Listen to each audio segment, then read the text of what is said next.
Hello and welcome to the Spooky Chris podcast. I am your aforementioned Spooky Chris Ringler. I thank you for joining me today. I'm honored to welcome back author J.D. Barker. J.D. was on last year, about this time last year, to talk about the release of his book, Something I Keep Upstairs.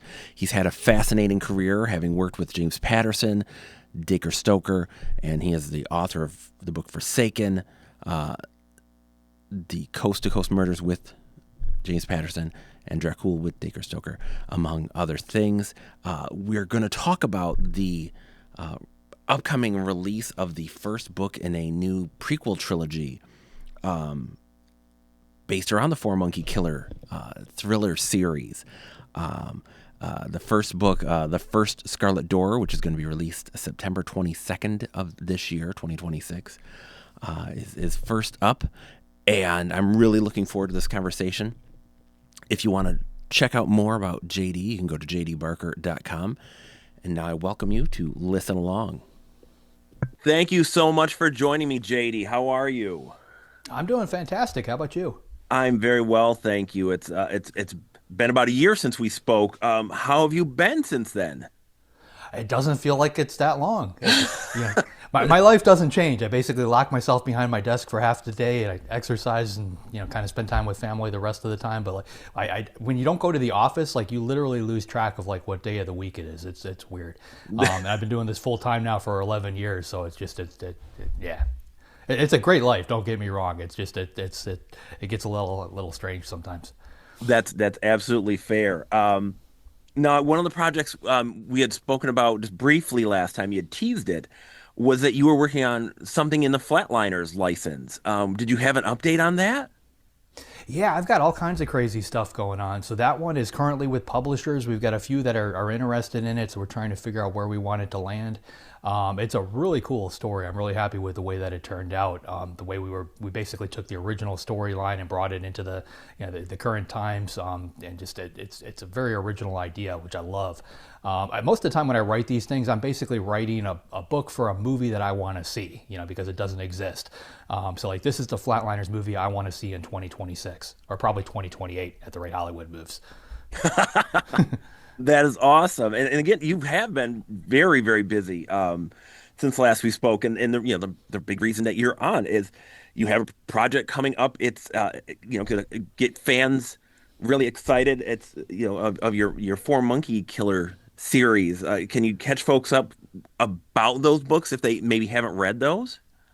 Yeah, so the first one was called The Fourth Monkey, came out almost 10 years ago at this point. It's about a serial killer in Chicago, and it basically starts after he'd been operating in the city for about 5 years. He's already killed 5 victims. The police, everybody's trying to find him, but he never leaves any clues behind. All they know is that when he kidnaps a new victim, first thing he does is he mails that victim's ear to the victim's family in a white box tied with a black string.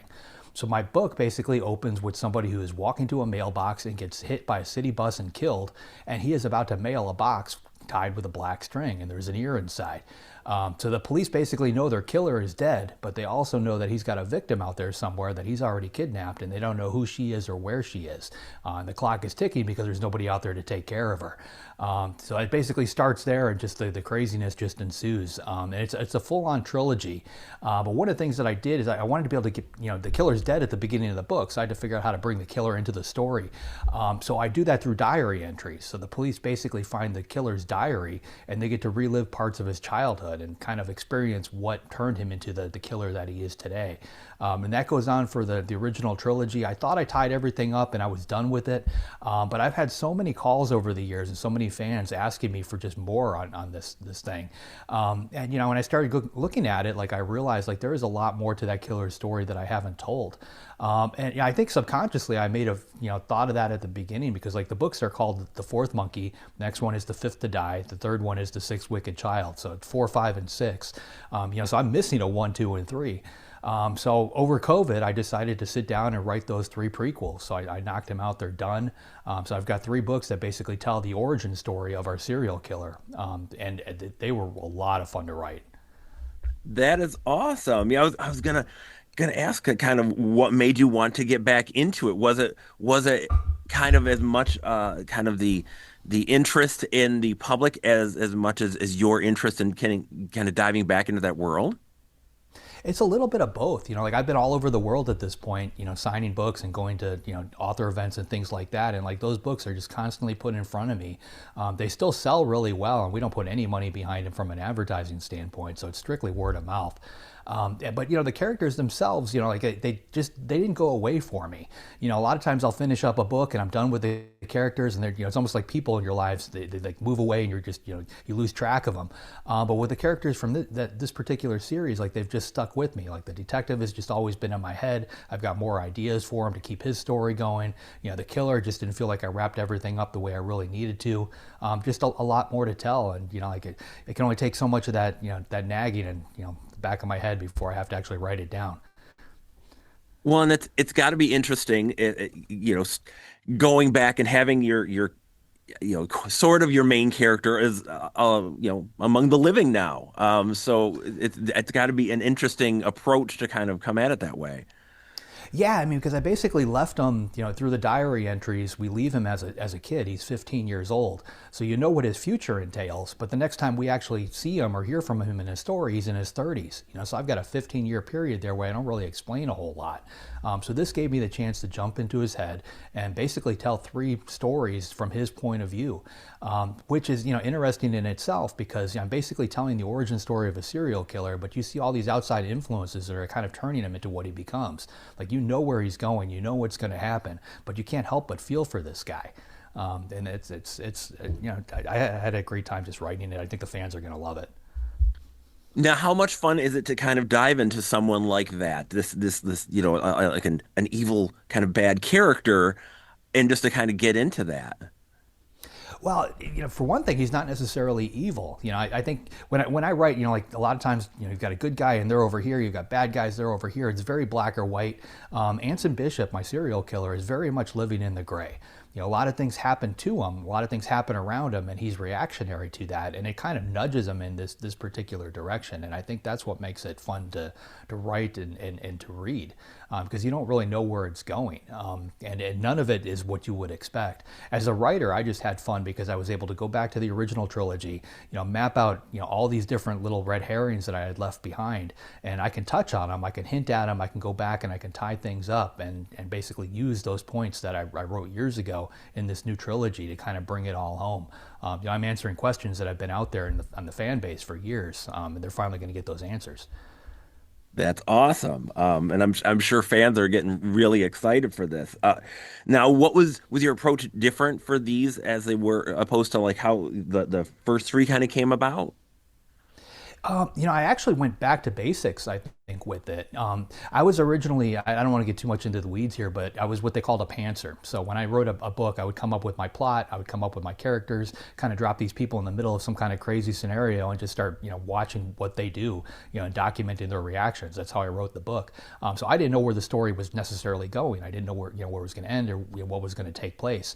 Over the years, I've written a number of books that way, but I started writing with James Patterson, and he's a notorious outliner. So the very first book that we wrote together was called Coast to Coast Murders. I actually talked him into pantsing the novel. So we literally went back and forth chapter by chapter. I would write something, paint him into some kind of crazy scenario. He'd write the next chapter and not only get out of that, but put me into something even worse. And we had fun writing that book, but when we finished it, he sent me an outline. And it's the first time I've ever worked on a thriller, with an outline. And it was for a book called The Noise. And the book, we just wrote it so fast. It was so seamless. Very few words on the cutting room floor. And because I knew where the story was going, my brain power wasn't, fixed on, what comes next. I was able to focus on how do I make what comes next better. So the story was tighter. So for my next probably 5, 6 books, I outlined. But when I went back to write these 3 prequels, I kind of wanted to take everything back to the basics. So I completely pantsed them. I start with my characters basically right where I left off with them and just kind of let them tell me what happens. And for me, it's almost like watching a movie play out in my head when everything's firing properly, and I'm just writing it down as fast as I can. That's awesome. That's a neat way to tell a story. Gosh, yeah, I don't think I've ever heard it termed that way. So that's fascinating. Now, have you always written kind of in that manner, like, or was it like a technique that you learned that worked best for you? No, I've always written that way. I've never had any formal training in writing. For the most part, like I said at the beginning, I'm writing stories that I want to see or that I want to read. And that's kind of where it all comes from. But it's when everything's working properly, I literally just see it play out in my head, and I'm just writing it down. And it's funny because I'm reading, right before I got on the call with you, I was reading the screenplay for one of my movies that's coming out, and it's so cool to see somebody else's take on the book. But it's almost like revisiting some of my favorite characters and stuff. It's really a surreal experience but like seeing it play out on paper as a script, to me it just really drives home the book and how well it worked. And I wish I could tell you which book it was, but I'm not allowed to say just yet. No, that's completely fair. Now you've kind of been, written a bunch of thrillers over your career. What makes writing thrillers so much fun for you? It's what I like to watch. It's what I like to read. I'm also a huge fan of horror. Like if I had to weigh the two, I probably like horror even more than I like the thrillers. But I sell a lot more thrillers than I do horror. So to my agent and editor's chagrin, I bounce back and forth between genres, which they hate when authors do that because they want to be able to say this person is a ex-author. This is what they write. They tell the editors that. The editors tell the marketing people that. That's how they figure out where to put your books in the bookstores. So when you bounce around between different genres, they get upset because you're not playing by the rules. As an author, what I found is that if I bounce around to different genres, I end up bringing in readers from different folds into my overall readership. I expand my audience with the books. At one point, I had an editor call me and he told me my average reader was a woman 45 and over. Like that was my audience. So he said, you need to write to that. So instead, I wrote a young adult book. And I started roping in readers much younger, bringing them in their, 18, 19, 20s, in their 20s. I skewed that age down. So I've always approached it that way. I use the books as a means to kind of expand my audience. I look for somebody that's not reading me and I write a book to fill that void. That's amazing. Now, what do you like so much about writing horror? I think it's like when I was a kid, I read a lot. Like we didn't have a TV in the house, so we were hitting the library at a pretty early age. I started with like Hardy Boys and Nancy Drew and read all of those, and then I went out to the classics like Charles Dickens. But the very first what I considered to be an adult book that I ever read was Dracula. My mom owned an antique store, and we used to go to a lot of garage sales. And I went to one, and there's this guy, he had a box of books, and Dracula was on top for 25 cents. And I didn't think she'd let me buy it because it looked super scary, but she let me pick it up, and I took it home and I read it. And I slept with the lights on for like 3 weeks. It scared the bejesus out of me. And it's the first time a book, I think, ever brought that kind of feeling out of me, like ever initiated that. And honestly, like I've been chasing that feeling ever since as not only a reader, but as a writer, just trying to recreate that. So I think that's why I gravitated towards horror. Shortly after Dracula, I stumbled into a Stephen King book, and then I went through that whole catalog, and I was hooked. That's awesome. When you're sitting down just to read for fun these days, what do you gravitate towards?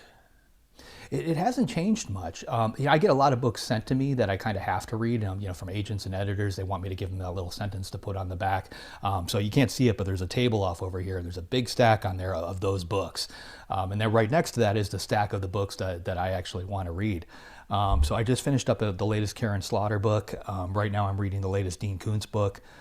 Next on deck, I've got it's the latest Alex Cross book from James Patterson. So I tend to read on brand. I like to see what the other authors in my genre are up to. But occasionally I will branch out and read something else. I mean, if it's a good story, I'm all in. Awesome. Now, has any of the to get back to the series you're about to start releasing, has there been any talk that it could be adapted for television or film or anything? Well, it's funny because we've got a production company that came aboard and licensed or optioned the entire Forum K series. And that happened a couple of months ago, and it was while I was finishing up these 3 prequels. So as those conversations were going on, I had to spring on them. Oh, by the way, I've got 3 prequels that nobody knows about. And my initial plan was to release the 3 books on the same day. I wanted to I didn't want to tell anybody about them. I was going to drop a press release the day before they were coming out and just kind of, just land them out there. When I'm in 150 different countries. There's a lot of publishers involved in that. When I told them that particular plan, they all freaked out on me and said, "There's no way we can do that. We've got to break them up." But so from a studio standpoint, from a production standpoint, the 4MK Thriller series, the original, that's all in the works, and they are very excited about the idea of the prequels being out there. So I've got and I like that because if I can get one production company to do the entire thing, I think we're going to see some consistency in the story. Because as a viewer, somebody who loves to watch that kind of thing, it's frustrating if they jump around and like all of a sudden your lead actor is different. Even if the house is different, like things change. I think with something like this, it's going to be similar to if you think like the way they did Dexter and then the younger version of Dexter, or even the Bosch series. Like a lot of that stuff, they've tied it all together because it's been the same people from Jump. So I'm hoping that's what we're going to see here. That's awesome. And you kind of kind of touched on it a little. How you approach marketing and kind of promoting, you're not as probably hands-on at this stage in your career, but like how have you seen that change over the span of your career? I love the marketing side of this stuff. I mean, when Patterson and I talk, we spend just as much time talking about business as we do writing. I personally, every time I've got a book coming out, I look at what everybody else is doing to push their books from a marketing standpoint. I'll make a list of all those different things, and then I try to come up with something that's completely outside the box that nobody's doing. So to give you an example, the book behind me here is something I keep upstairs. It's a haunted house story. The tagline for the book is, "For a haunted house to be born, somebody has to die." The house it's about a 17-year-old kid. His grandmother dies, and she leaves him a house on a private island, and a lot of money. And he does exactly what you would expect. He turns this house into a party house for him and his friends. Someplace that they can kind of go to get away from the parents, away from the police for their final year before they all head off to college. And partying is fun for a little while, but at some point somebody raises their hand and says, "Hey, what would it take to turn this into a haunted house?" So they start exactly where you would expect. There's a couple of scary stories, and somebody brings a Ouija board. But as the reader, that tagline, "For a haunted house to be born, somebody has to die." So you know where they're going with the story, but it's all about that journey. The house in the book is actually real. I live on a little island in New England, right off the coast of Portsmouth, called Newcastle, and right off the coast of our island is another tiny island that's only about an acre, and there's one house on there, and it's the house that this book is based on. Over the years, I've been working very closely with the people that renovated that house that had gone into complete disrepair. They spent a lot of money to bring it back to life, and in today's world, they turned it into a museum. So we, tied all of that stuff together. They actually decorated the interior of the house to match what I had in my book, which is a lot of fun. But when it came time to promote the book, I needed an idea. What is nobody else doing at this point? So I came up with a contest. We gave away an overnight stay in the haunted house. So we announced, this contest. For one person, they're going to be able to pick 3 of their friends. We're going to take them by boat out to the haunted house. We're going to drop them off and leave them there for 24 hours. Come back and pick them up. So we put out a press release for that. I did a ton of television spots and radio spots and interviews. It was all over social media. A lot of people talking about it. Like, I'll do it if you do it. I won't do it. I'm not doing it. I'll do it. But like, the point is, like, everybody was chatting about it, and that cost me $0. And that word of mouth sold a lot of books. So as an author, when you're holding that book up, you can do what everybody else is doing. You can buy, Facebook ads and Amazon ads. You can do that all day long. But as soon as you pull the dollars back and stop that advertising, your sales are going to dry up. But if you can come up with a way to create word of mouth where people are talking about the book, it's not reliant on any of that. You want what you want is some person to read that book and tell 3 of their friends, or hear about that book and tell 3 of their friends. So that's what you have to shoot for. That's amazing. That's actually amazing advice. I was going to ask about that book too. How did that was the last book we had spoken about was that one. How did that experience go, and how did the support of the book go for you? It went great. It's still releasing in different parts of the world. I'm heading off to Spain in a little bit, in about 2 months to promote the release out there. From here, watching it, it's been fun because, living on Newcastle, it's a tiny little island. When I finish up my business day, I go for a run every day. I do a lap. It's about 4 miles all the way around. And at one point, I'm on the beach and I can actually see Wood Island from the beach.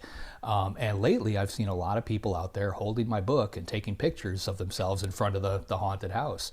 If you actually go out to the haunted house, they've got tours where you can visit it. There are people that are reading the book on the island. They're listening to the audiobook while they're walking through the real house.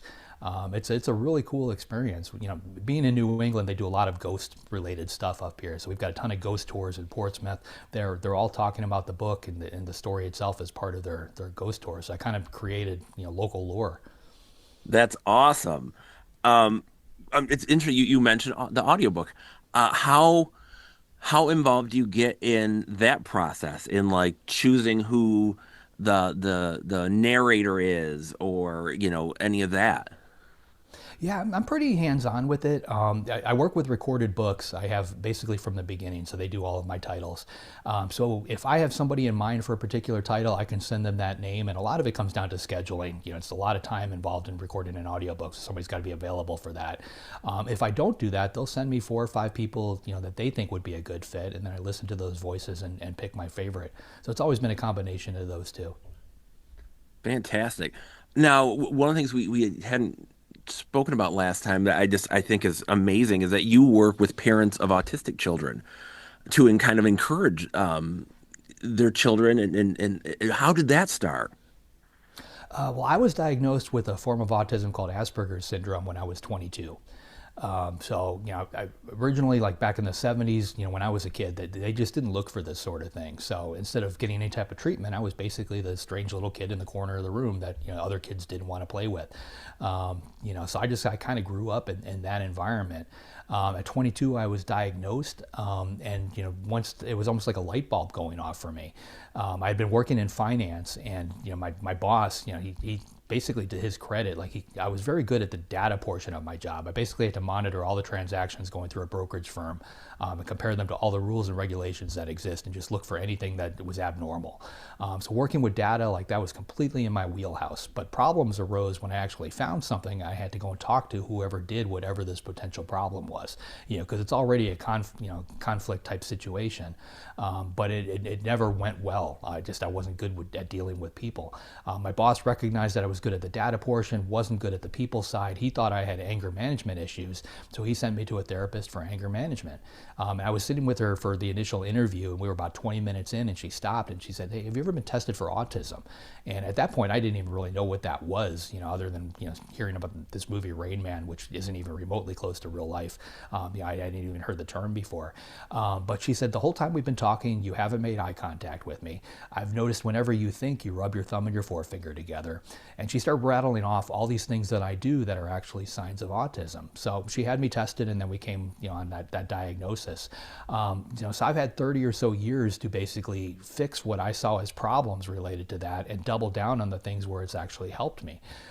Something like just writing books. I can keep the entire structure of a novel perfectly square up here in my head. I don't need to make notes. I don't have to write things down. I see patterns in everything, including the books that I'm writing.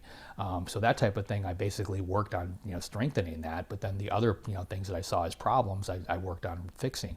So I've had 30 years to do that. So, in today's world, I speak to a lot of parents, like if you've got a child at home, that is autistic, a lot of times that can be very daunting. Especially if it's a younger child. I mean, like when I was 18 months old, I would bang my head against the wall until I bled. Which was horrible, from a parent standpoint. And that kind of thing still happens today. So I'll sit down with parents where they're going through that kind of thing, explain what I went through, show them that there is a bright light at the end of that tunnel, help them find the things in their child that they can focus on, and double down on, and, kind of steer them in the right direction. And I think, as a parent, when you have that kind of situation going on, it feels very much like you're in a bubble. So being able to see somebody that's on the outside that has succeeded to some extent, and gotten past it, I think is very helpful. So I talk about it as much as I possibly can. That's amazing. That is fantastic. Have now have you? I don't know how long you've been doing that. Have you had the benefit of getting to know these young people later in life, or is it still kind of something that's hasn't that no one's really kind of aged up yet? Yeah, there's a few that still keep in touch. I'll get emails, sometimes from a parent a couple of years later, and that kind of thing. But for the most part, I'm talking to larger groups. It's a lot of one-on-one stuff. That is interesting, though. I'd love to check back in with some of them just to see how everything is going. Yeah, that's an amazing support that I would I can't imagine how invaluable that is to parents. So that's astounding. So when you're not writing, what do you do to kind of cleanse the palate? You know, I write for fun. You know, so I used to be I had a corporate job that I hated, and then I would come home and I would write to stay sane. That was always my hobby. So when you get to do your hobby as you know to make a living, there's not really a whole lot you can do to top that. I stop my business day ends at 3 o'clock. I go for a run around the island, and I spend the rest of the night with my wife and daughter. And to me, that's the biggest reward. I mean, the fact that I'm actually here at home and I get to see my daughter every single day. You know, my father wasn't at the house a whole lot; he was constantly working, and I'm the exact opposite of that. I am always here, so I'm not missing a thing. So I think you know, it's not necessarily a hobby, but that is definitely the thing I love most. That's awesome. Now you've got, like you say, books kind of around the world. Have you gotten a chance to promote these books like in different regions? Have like an experience any of that? Oh, absolutely. I've been all over the place. You know, I've had, you know, I went to Budapest, I guess about 8, 9 months ago. We had a few thousand people show up to that. I did another signing in Belgium, in Amsterdam. I was out for that a few months back, heading off to Spain and Germany. I'm constantly traveling. That's amazing. Have is how have you noticed any differences in how fans from different regions kind of consume the books or interact with the books? You know, it's funny. Like when you go over to Europe, you know, a lot more people read physical books. You know, here in the States, I think ebooks and audiobooks are a lot more popular. But, you know, you can go to Europe and you'll find bookstores everywhere. You see people walking around or sitting on benches with books. It's honestly kind of refreshing. But as far as, you know, like consuming the books, you know, the audiences are very similar no matter where I go. They all seem to like the same ones. I get a lot of the same questions, same types of reactions. Just the audience seems to get a little bit larger every time I visit the same place again. Fantastic. Now you kind of got into your process a little bit. So when does your day start? You said it ends at 3. Is what time do you start in the morning? Yeah, I'm pretty regimented. My alarm goes off at 7. I told myself when I left the corporate world I'd never set an alarm before 7 o'clock again. So I hit the kitchen, say hi to my wife and daughter, grab a cup of coffee, and go straight to my office. I turn off the internet first thing because it's way too distracting, and then I just knock out the you know what I call the words on my latest projects. So I do about 2 to 3 thousand words every day. Usually wrap that up around 10:30 or 11 in the morning. Then I flip the switch on the internet, and my inbox fills up with the whole business side of this and everything that I've got to deal with. So I run through that stuff. I spend the afternoons doing conversations like this with people like you, and then at 3 o'clock the quitting bell rings. Years back when I first started, I used to get interview requests from all over the world, and they would come in at these crazy times, and I would take I would say yes to all of them. So I'd get up at 3 o'clock in the morning to do one for someplace over on the other side of the planet, and just it got to the point where I was just burning out. I couldn't keep doing it. I knew it was going to be a problem, so I just put a 3 o'clock cutoff on all of it. So from my standpoint, it's got to be scheduled before 3 o'clock, or it just doesn't happen. I know that makes it difficult on some of the people in my life, but it's the only way I can do this long term. No, I think that's completely fair. Like you're absolutely. Now, I'm kind of trying to wind this down for you. What what do you recommend folks that want to write something or get more serious about writing? What do you recommend to them? Writing or any, I talk to people like this all the time. Like I'll go to the dentist and the woman cleaning my teeth will say, I love to paint. I want to be a painter. And she is there every year, and she still tells me the same thing. And like, you have to pull the trigger on it, at one point. Like I was 43 when I wrote the first book. It's never too late. The only time it's too late, and this is what scared me, is like I pictured myself at 80 years old in a rocking chair on a porch somewhere going, what if, what if I had written that book? And what if I hadn't? And at that point, it might be a little too late to do it. So like you got to pull the trigger on it. I think you'd be surprised if you try, what you can actually accomplish. That is amazing. And so finally, last couple.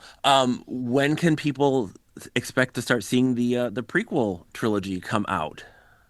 The first one drops on September, I believe it's the 22nd, the 3rd September of this year. And then the next one will fall, I believe, 6 months after that, and then the third one 6 months after that. Amazing. And like you mentioned, like so does it seem like things are moving forward to adapt them, or is it still kind of in the hope phase? No, I've got 8 different projects right now in what I call various stages of Hollywood hell. So they're all moving forward. Nothing's actually been filmed yet, but a lot of them are getting close, and they're getting closer every day. So I think it's not going to be too long before we see that happen. That's going to be exciting when we kind of have the summer of Barker. We have a Yeah. bunch of your adaptations coming out. So how can people best follow your work? The easiest place to find me is jdbarker.com. I'm on all the social medias at jdbarker, and the books can be found in pretty much every bookstore. Fantastic. It has been a pleasure again, sir. I can't thank you enough for your time, and I look forward to seeing what you have coming next. Thanks for having me. I appreciate it. Thank you. Take care. Yep. I want to thank author J.D. Barker once more for his time. This was great. We were able, like I said, to speak last year, and he is a fascinating author with just so much going on.